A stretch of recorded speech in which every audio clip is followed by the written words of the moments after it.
Hello and welcome all. My name is Mr. J.M. Kimani.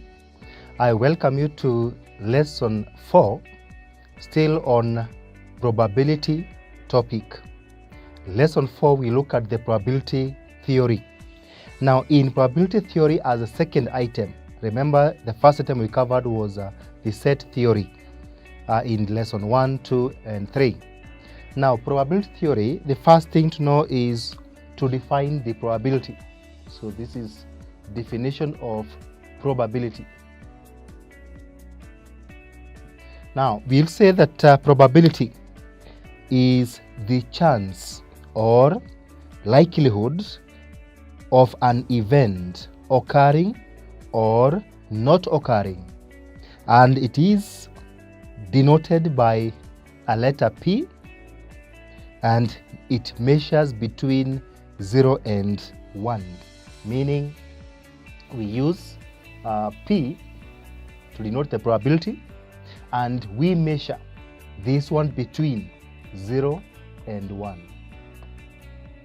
which means when the probability is towards 0, the likelihood is remote, but when the probability is towards 1, then there is a higher likelihood of an event happening or occurring. Now, for example, the first example I'll give, if an event will not occur at all, it is described as an impossibility, and therefore the probability of occurrence is 0. So when you are referring to the probability of occurrence, then we would say it is 0 because it is impossible for it to occur. But if you are referring to the probability of not occurring, then of course it is definite. It is not going to occur, and therefore it is going to be 1. Second example, if an event is certain to occur, it is referred to as certainty, and therefore probability of occurrence is 1.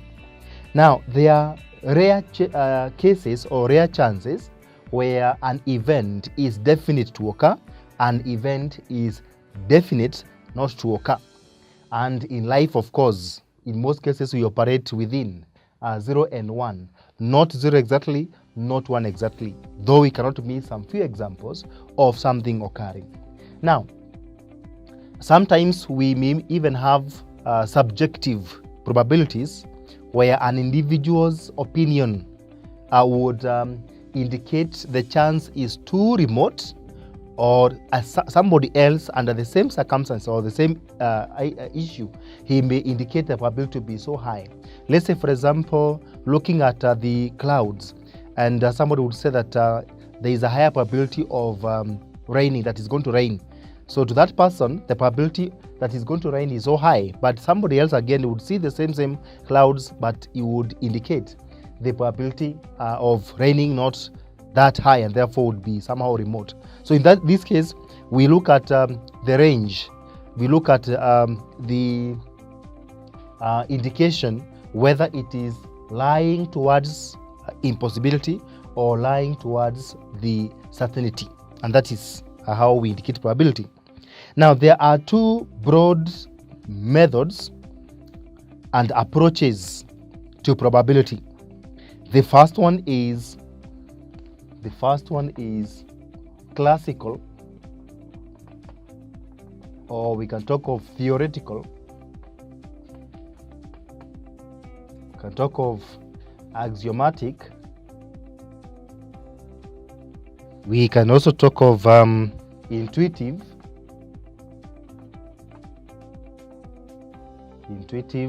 or even talk of a priori approach. So these would mean the same thing, virtually the same thing. Now, when we talk of classical approach, theoretical approach, axiomatic approach, intuitive approach, a priori approach to probability, in this case, we are using what you call chance, which is of logic. For example, if a fair coin is tossed once, there are two possibilities, that is, heads up or tails up. Now, the chance of occurrence of any of these two sides of the coin is a half. For example, probability of head is 1/2 because there are two chances, or there are two sides of a coin, and we are talking about one side, which is head, so it's a half. Probability of tails up is actually going to be 1/2 also, because there are two sides and we're talking about one side, which is tail. So we take the probability to be a half. Now, why are we saying that this is a classical, either this is a theoretical approach? It is out of logic. So this one is out of logic. That we are assuming that when the circumstances are normal or as expected, in fact they are predetermined, they are premeditated, we would say that it is going to be a half. Now, there are some cases practically that you may toss a coin and you may not get results. For example, if you are tossing a coin and maybe on the ground is loose soil or a loose ground, or either maybe water or maybe liquid, that when you're tossing a coin, then that coin is going to submerge and you'll be able to get the result. That is practical. Supposing you are tossing and maybe the coin does not give any face or side up, maybe it is going to stand still. You don't have a result. Supposing you are tossing a coin and on the roof or above is not an open, it is maybe with something hollow or something that when you toss, the coin may end up maybe hiding above and not on the surface that you are intending to get the results from. So that means we may not be able to get the result. So in this case, there are so many cases that we have applied logic to avoid them, so that we remain with only two, the heads up and the tails up, which now gives us 2. So probability being a half. But if we are to consider those situations that we are assuming they will not occur, then of course it would be difficult for us to determine the probability of a heads up or a tails up. But it is an approach that makes things so simple. We call it as theoretical approach. Another example I can give is that for a 6-sided cube or dice numbered from 1 to 6 on the faces, if it is fair and it is rolled once, the possibility or the number of possibilities are 6, and therefore the probability of getting any face up is 1 out of 6. We're talking about let's say a die or dice. So assuming that this is just an example of that dice and is numbered 1, 2, 3, 4, 5 the other side, and 6 on the bottom. Those are 6 faces and they are all equal, and therefore we are applying logic that any side may face up. At the moment, side 1 is what is facing up, but this box or dice can also have phase 3 up. So that means for any probability of any side, just one side or a side is going to be 1, which is of interest. You divide by their 6 possible sides. So we are saying it is actually 1 over 6. But again, you see, it's about logic. Actually, you may end up tossing these dice and it does not give you an exact face up because of maybe the surface where you are rolling it. So you may end up not getting, maybe you get such an example. Let's say this is what you are getting. You see? So you see now you are having this as the side up. You may not be able to explain that you are getting the one side. You may not be able to have such. So that tells you that you are not able to tell whether it is a phase one or the other phase. So that is what I mean by actually we may not be able to get an exact phase up, but we apply logic that it must be one of the side, and they are all equal. Logically, the surface is flat, and we are able to determine or get the result.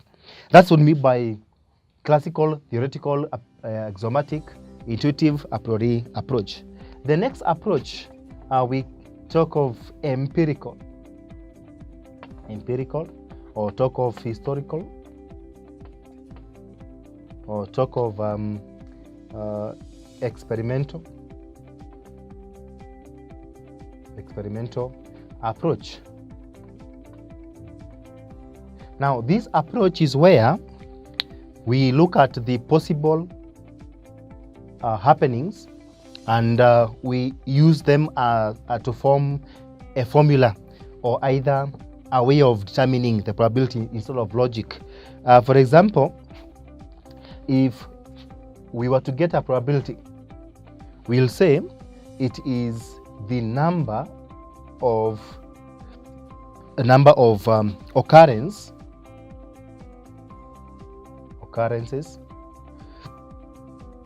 of interest you divide by the total number of occurrences.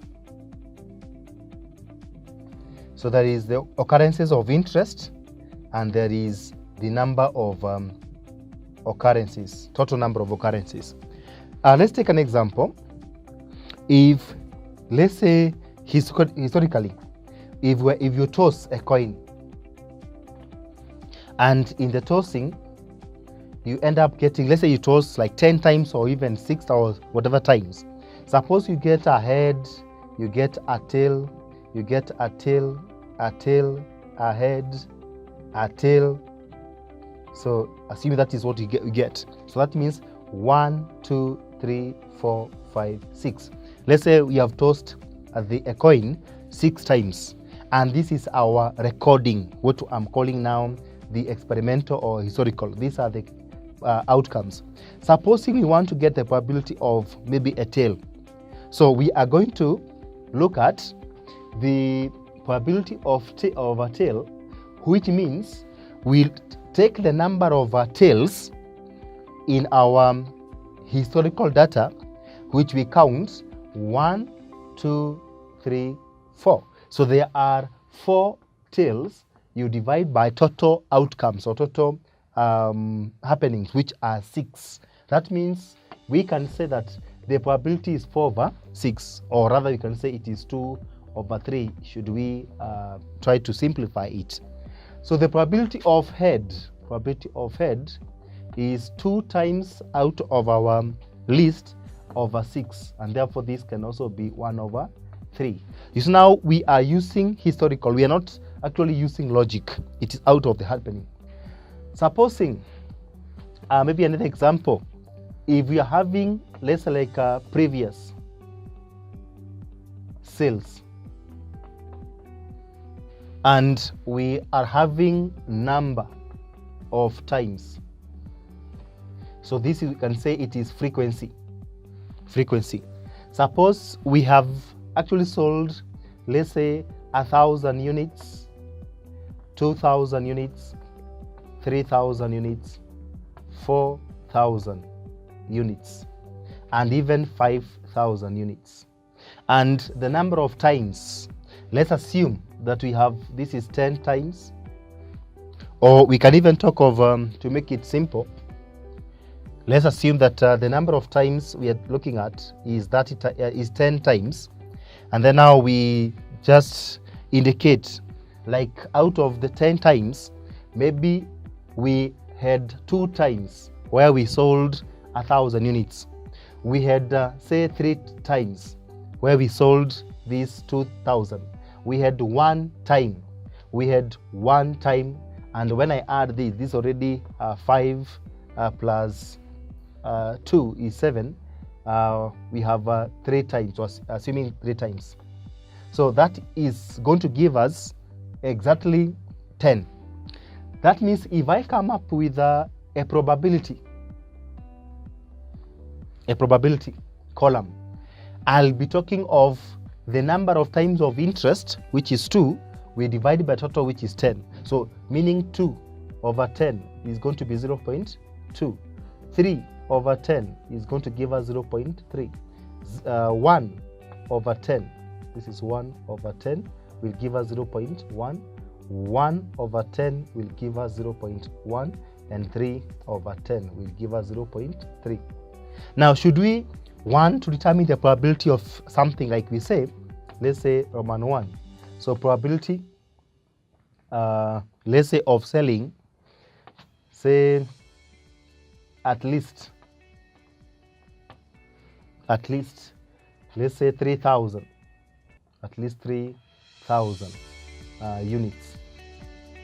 Now, the probability of at least 3,000 means the list is 3,000 units, so it is 3,000 and above. So if you look at it, I can mark 0.1, 0.1, 0.3, or I can mark this way. This 1 time for 3 units, for 3,000 units, 1 time or once for 4,000, and 3 times. So we can say it is 1 plus 1 plus 3, you divide by 10, which means 5 over 10, and therefore 0.5.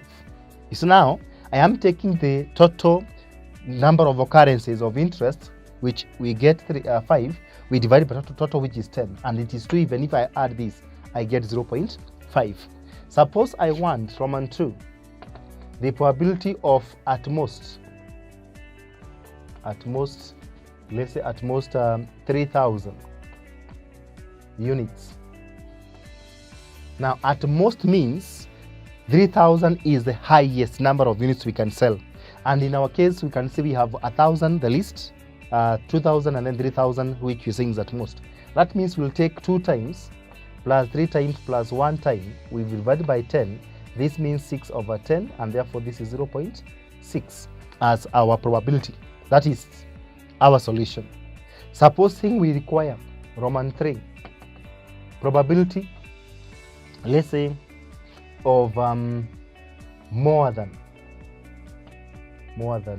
3,000 units. If we talk of probability of more than 3,000 units, that would mean that 3,000 is not counted. So more than means the 4,000 and the 5,000, and that means it is 1 plus 3 divided by 10, which actually is 4 over 10, and this is actually 0.4.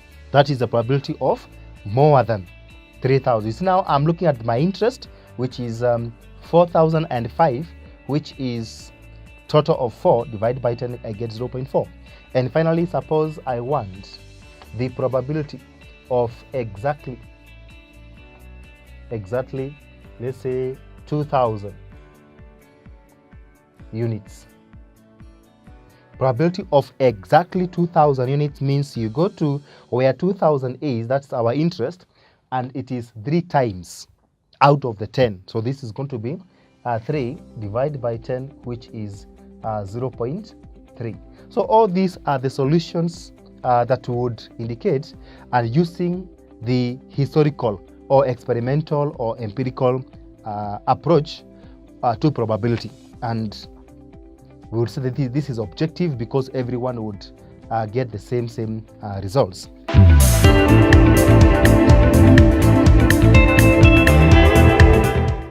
Thank you for watching this video. Don't forget to get yourself a copy of our professionally prepared study text and revision partners. Visit our shop along Tom Boyer Street, Pioneer House, 3rd floor, opposite Fire Station.